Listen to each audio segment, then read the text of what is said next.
حدیث نمبر 4648۔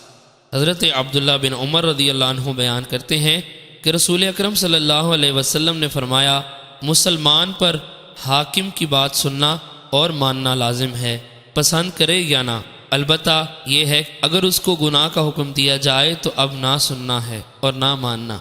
حدیث نمبر 4649۔ امام مسلم نے اس حدیث کو 2 سندوں کے ساتھ بیان کیا۔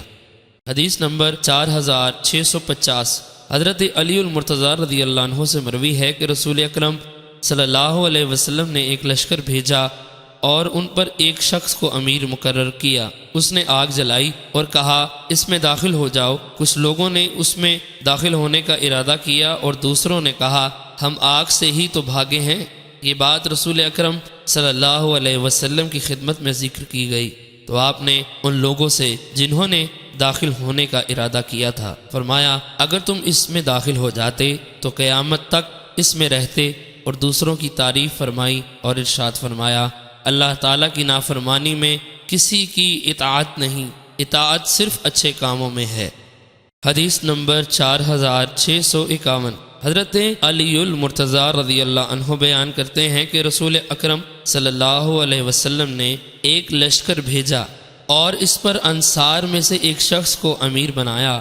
آپ نے ان لوگوں کو امیر کی بات سننے اور ماننے کا حکم دیا۔ وہ امیر لشکر کی وجہ سے ان پر غضبناک ہو گیا۔ اس نے کہا، میرے لیے لکڑیاں جمع کرو۔ انہوں نے جمع کی۔ پھر اس نے کہا، آگ جلاؤ۔ انہوں نے آگ جلائی۔ اس نے کہا، کیا رسول اکرم صلی اللہ علیہ وسلم نے تم سے نہیں فرمایا تھا کہ تم میری بات سننا اور ماننا؟ انہوں نے کہا، فرمایا تھا۔ اس نے کہا، اس آگ میں داخل ہو جاؤ۔ انہوں نے ایک دوسرے کی طرف دیکھا اور کہا، ہم آگ سے بھاگ کر رسول اکرم صلی اللہ علیہ وسلم کی طرف آئے ہیں۔ یہی صورت تھی کہ اس کا غصہ ٹھنڈا ہو گیا اور آگ بھی بجھ گئی۔ جب یہ لوگ واپس آئے تو رسول اکرم صلی اللہ علیہ وسلم کو واقعہ سنایا۔ آپ نے فرمایا، اگر وہ اس آگ میں داخل ہوتے تو اس سے کبھی نہ نکلتے۔ فرما برداری اچھے کاموں میں ہوتی ہے۔ حدیث نمبر 4652۔ امام مسلم نے اس حدیث کو ایک اور سند کے ساتھ بھی بیان کیا ہے۔